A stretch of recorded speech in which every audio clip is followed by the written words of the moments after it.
Hey everyone, Rachel from Things We Wear here, and today I wanted to go shopping with you guys and just talk about how to evaluate fit, clothing, just generally talk about this stuff. I know shopping online is really difficult for a lot of people, especially if you don't understand fabrications and how to evaluate fit from a photo.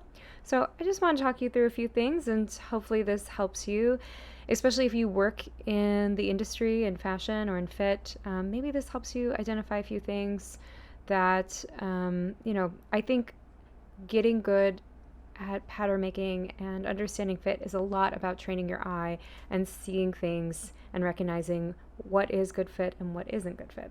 So today we're just going to talk about women's pants. I think I'm going to kind of keep it simple. Well, we'll see. So I'm going to start with pants. I'm at Bloomingdales right now. I like Bloomingdales. I like a store that sort of edits things down for me a little bit. I get very overwhelmed in those like everything stores. All right, so these are sweatpants. It's not going to be super helpful. Oh, this is a great example. All right, let's check out these pants. Okay, so we have these red woven pants. Let's start out by explaining what these pants are, and let's see if they tell us. So they do have some garment details, zip fly with hook closure, so that's going to be at the front here. It has belt loops, pleated front and back. So that actually is not matching what they're saying. It's not pleated. I don't see any pleats. Maybe what they mean is that it's a creased front. Front flap pocket with button closure. Okay, that refers to this flap pocket and that button. Rolled cuff. Okay, yep, there's a cuff here. Flared leg silhouette. Yeah, you can see it as a gentle flare.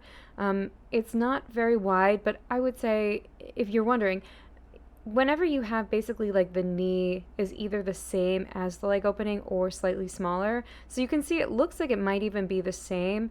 Visually on the body, that looks like a flare because your leg at the bottom is so much smaller than your leg right here that to the eye, it looks flared, and it also will collapse a little bit right at your knee. So this might have a difference of, let's say, maybe the leg opening is a ½ inch total bigger than the knee, maybe a little bit more, but it's not too exaggerated, but you can still see it. Okay, and let's see. It's imported, so meaning it was not made in the United States. And just in case you're wondering, if it says made in the U.S., there's a few qualifications for made in the U.S., and of course the laws change over time, so this could be subject to change. But generally speaking, usually that means that it was assembled in the United States. Fabrication does not have to come from the U.S. unless they say made in the United States with, U.S. made goods or something like that. Often it'll say made in the United States with imported goods, and that's how you know, okay, so it was sewn in a U.S. factory, but it was, all the trims, the zippers, the buttons, the fabric came from somewhere else. So just a little bit of extra thought there. Fits true to size. Order your normal sizes. If you're in between size, go size up. 9.9 inch rise. That's weirdly specific. At that point, I would just say like 9 3/4, or 9, or I'd say 10. But that's referring to the front rise. So if you are aware of what you like your front rise and where you like it to sit, then that gives you some point of measurement. I would say a 10-inch rise. That's they're probably referencing. It's not saying based on size small. Okay, so a 9-inch, 10-inch rise. That's a pretty good rise. It's probably going to be like not quite your natural rise, your natural waist. It's not going to be low rise, so somewhere in between, maybe like a mid rise. 35.6-inch inseam. Again, weird number. Would have just done 35.5. That is a long inseam. I'm thinking that they must have really elongated that inseam to make it so that it's really touching the floor almost when you're wearing a fairly high heel. These model measurements, to be honest, I don't know how accurate these always are, so I wouldn't bet your life on them. You can see other details on this pant were not correctly done, such as the pleated front and back. There's no pleat. That's just a crease. Sometimes these descriptions are not necessarily correlated to the garment. In some places they are, so it depends. But all right, here it says material and care. So it's wool and polypropylene terephthalate. I don't know that one. Some sort of polyester. I would say, it's kind of like a plastic wool blend, more or less. It probably has an okay drape. I would say often wool is a beautiful fabric and very high performing, but it can be itchy to some people. So sometimes combining it with another fabrication, if you see a poly wool blend or a wool cotton blend or something like that, that might make it feel a little bit softer. It's also cheaper, so that's a big thing. Personally, I try to stay away from blended fabrics because when fabrics are blended, they often have more quality issues. It's hit or miss, but the reason is because you're blending two very different things here, right? This is a natural fiber wool. It comes from a lamb, as you know, and wool can also vary in quality a lot. So there's types of wool that is more curly or more straight.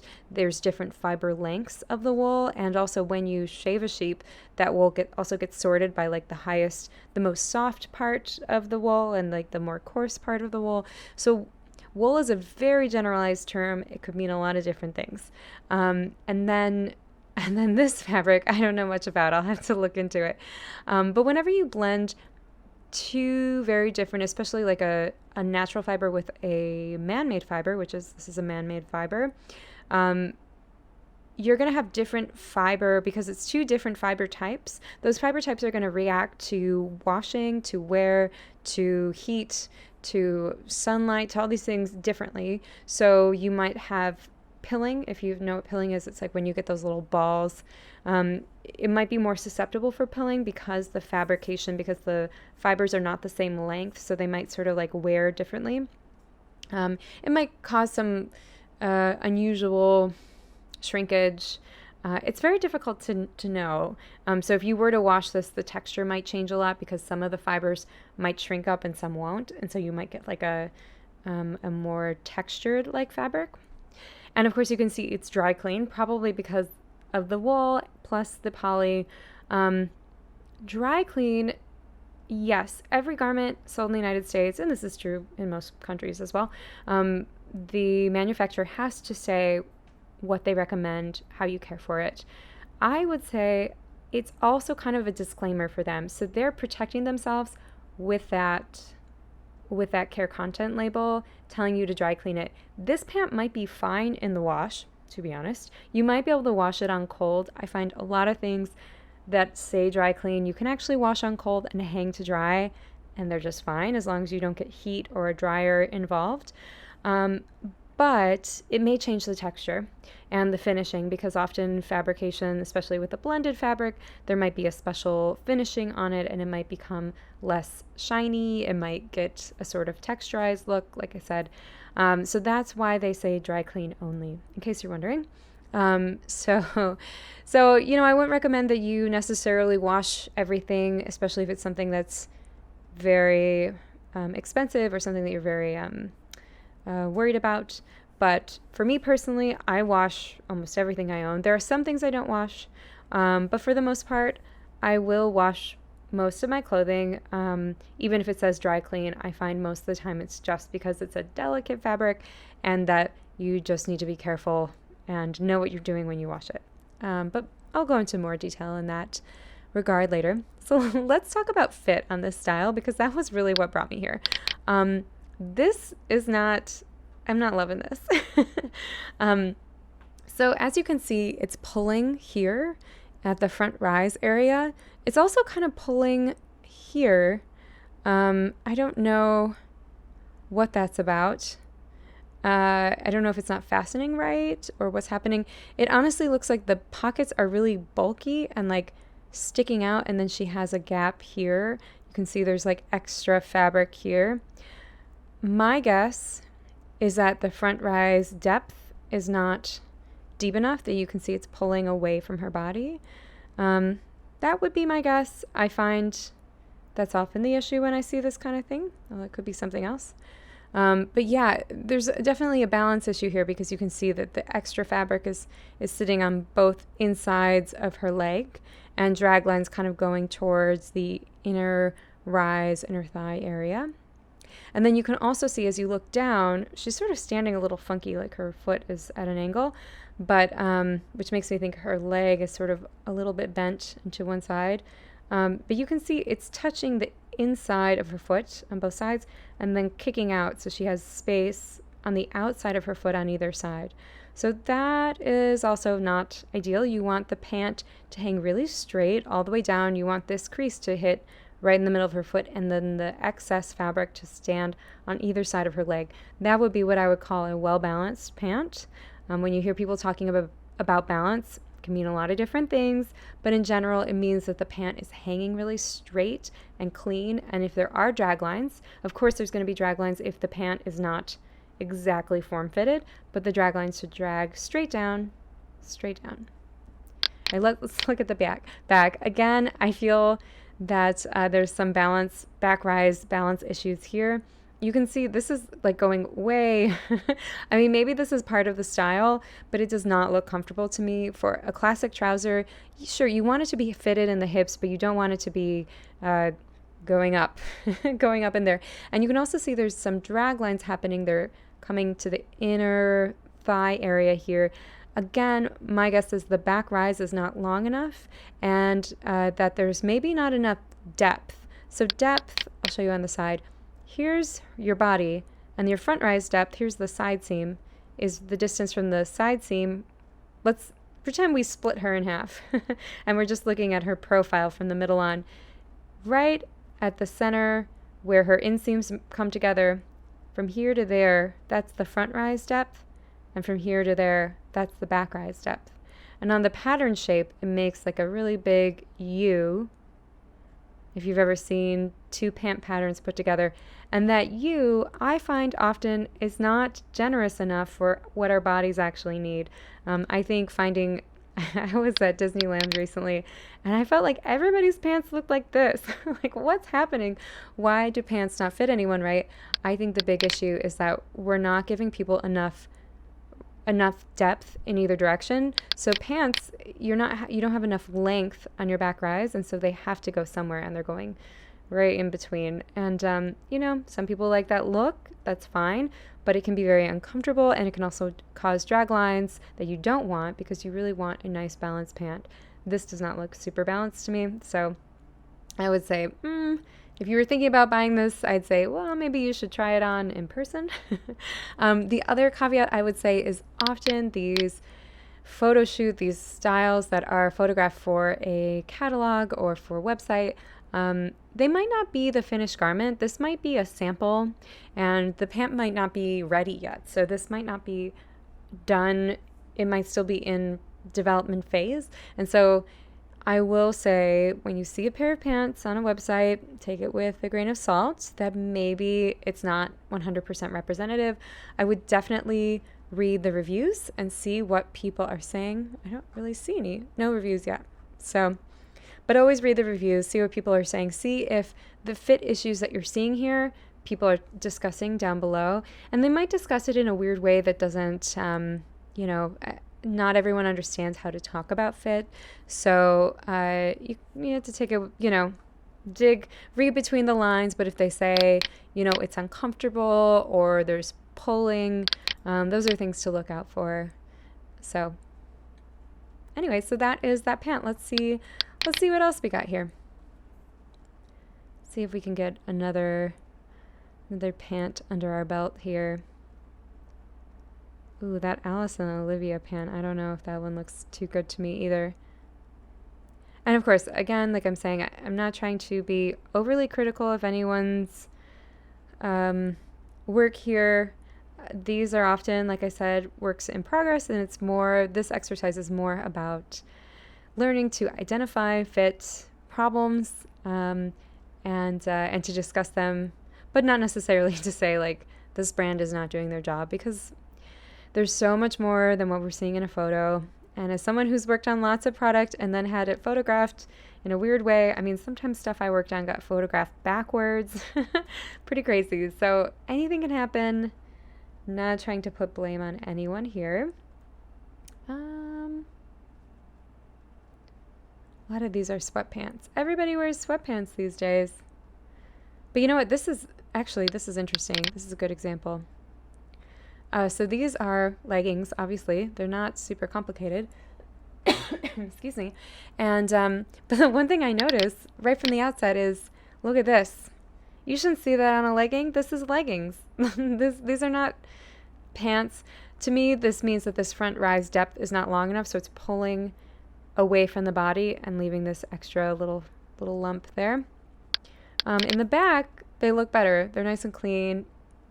I mean, this model is obviously very thin and doesn't have a lot of curves to have to work with, but the back looks good, actually. You don't have drag lines going diagonally inward. Sure. I mean, you have a fold, but that's normal.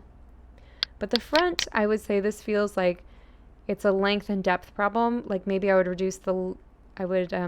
slash and spread, but unspread. I would slash and reduce the front rise, and then I would increase the depth. So actually the front rise length might stay the same, but I would just like reduce the height and increase the reach, if that makes sense to any of you guys out there. And if it doesn't, leave me a comment below. I can do a more specific, more in-depth pattern analysis. Of course, it would be a guess because I don't know exactly what this pattern looks like, but just based on what I'm seeing here, what I think it would need. All right, let's see if there's anything else here to be discussed. Woo, that pant. Well, it's a little hard to tell. She's got her knee bent. Right, I'm going to leave that one alone for now. This one doesn't look good either. All right, again, I'll point out it's very difficult to tell because her leg is bent. But again, we're seeing drag lines going towards the inner front rise. To me, a depth reach problem. And even actually you can see there's like this weird drag line happening on the out seam. But on the plus side, I would say at the hem, it looks pretty balanced and that crease looks pretty good. And in the back, we're getting some drag lines going this way. It might be because she's standing sort of with her hips pushed out. But that is a little bit disconcerting to me.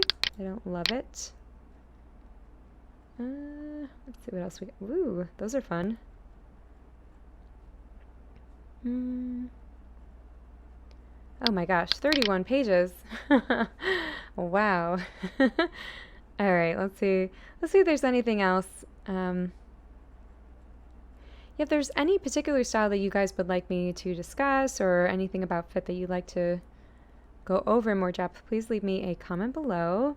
And also, shameless plug, but please subscribe. It definitely helps. It makes me know that people are watching and I'm not just speaking into a black hole of the internet.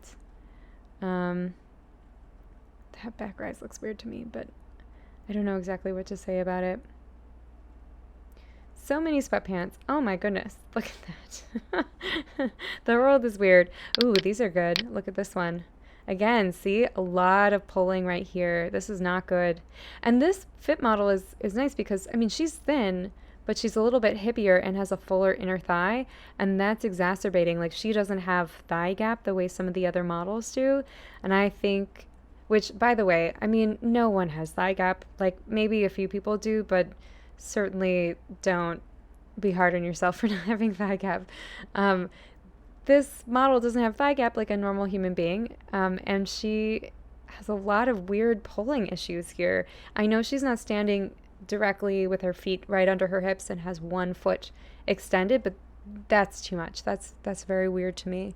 To me, yeah, she doesn't have enough depth. You can see it's actually pulling, and you can see it's tight. This waistband's coming to a point. You want it to be a nice smooth curve. So I would say also the front rise shape is probably not great. You can see it kind of is at an angle and there's not a smooth line here. Let's look at the back. The back is a little better. It's very close back there though. I mean, it's fine, but I would want a little more room. Like this looks like on anyone who's going to be a little bit bigger, it's not going to be comfortable. I don't think that's what you'd want it to be. I'm going to narrow this down to woven pants because I think that that's going to give us some more results. Let's see here. Trousers. Let's try trousers. See, again, we're seeing a lot of these same issues. Here it is. See this puckering and pulling in the front rise. She does not have enough fabric. And another thing, a way that you can think about drag lines, so see this drag line is going here, they will point to where you need fabric. So she needs fabric right here. It's too tight. She doesn't have enough space in her front rise. It's causing this very large drag line, but also these little mini like stars. This is not how a herringbone straight leg pant should look. Maybe denim sometimes is patterned to have this kind of like, I don't know, rugged, relaxed feel. Is not for me. I like a clean pant, but it shouldn't look like this. And I mean, she's tiny. Like, there's no reason she should have this kind of issue. Let's look at the back. Not like anyone should have that issue. I'm sorry, I don't mean to say that, but just, you know, if anything, it should be even less on her. And you can see again, and maybe this is because she is a little more curvy compared to some of the other models. You can see, like when we see her silhouette, she has a more defined hip shape here. And you can see she's more defined back here. So she does not have enough room, and she's getting these drag lines being pulled towards the apex of her back area. So she needs more space in her back rise, and that's causing those drag lines. Those drag lines are pointing right to the culprit. So it's a little trick there. If you're ever wondering, what's the problem? Just follow the drag lines and they will tell you. You know, I feel like we're just going to keep saying the same thing over and over again. But here's another one. Again, pulling away from the body. You can see it's causing some rise distortion here. These are obviously like stretchy pants. Like, it's called a Wonder Stretch pant. But sure, it is stretchy. And this is a great example. I think that there is this misconception that clothing that is made from stretchy fabric that fit doesn't matter, or that fit is like, anything will fit anyone, it's stretchy. But this is a great example of that's totally not true. These are very stretchy pants. You can tell by the way they fit her, and they're even called Wonder Stretch pants. We'll look at the content in a second. But it's not a good pattern currently. And maybe it got improved. This could be the first fit, who knows. But it's not a good pattern currently, and it's pulling at her front rise. She does not have enough space. It's making a really unflattering shape there. In the back, it looks like they removed something here. Something happened here. It must have looked not good, and so they tried to clean it up because, like, that is very weird. Let's look at the gray ones. Again, we're getting that extra fold. In the back, it looks more normal, but again, we're getting drag lines pulling into the back rise. To me, this back rise is not long enough. It's not giving her enough room, and she's got a tiny back end. Anyone who was more curvy would just have drag lines galore. So yeah, I would say this is not what I want it to be. So well, that's interesting. They gave you 0 petite sizing, 28-inch inseam on a 0 petite. This is pretty confusing. This is petite. 28 inches for an ankle length pant. Maybe that's right. Okay, we'll come back to that. I think 28 inches is more of a typical like ankle length for a Missy, for a regular sized person, not a petite person. A petite person might be more of a 26 inch inseam to get this ankle length. This is a little bit past your prominent ankle. Maybe as shown, I would say this looks like, if this person is actually petite, I would say this is probably like 26 inches. So this is why you need to be careful with these measurements that are listed, because they might not really be accurate. And one thing I forgot to say is that, this model also might not be a petite person. What we might not be seeing is maybe this pant isn't really even her right size. Maybe it's being pinned up in the back and we can't see that. Sometimes they just don't have the right size for the right model and the right color, and they make do. So don't be overcritical, but just take everything with a grain of salt. These measurements to me don't seem right for a size 0 petite. I could be wrong. Maybe. I'd love to measure this and see, but to me it doesn't seem right. So, that's just a little bit of background for me. And then lastly, let's talk about material and care on this one. I did say let's check out the spandex. So 3% spandex, not as much as I thought, but it's still a healthy amount of spandex. Nylon, rayon, those are both derived, well, no, I'm sorry. Rayon is sort of a combo natural and man-made fiber. It's made from tree or from plant cellulose, and so it's man-made. It's not like you can pick it from a tree the way you can cotton.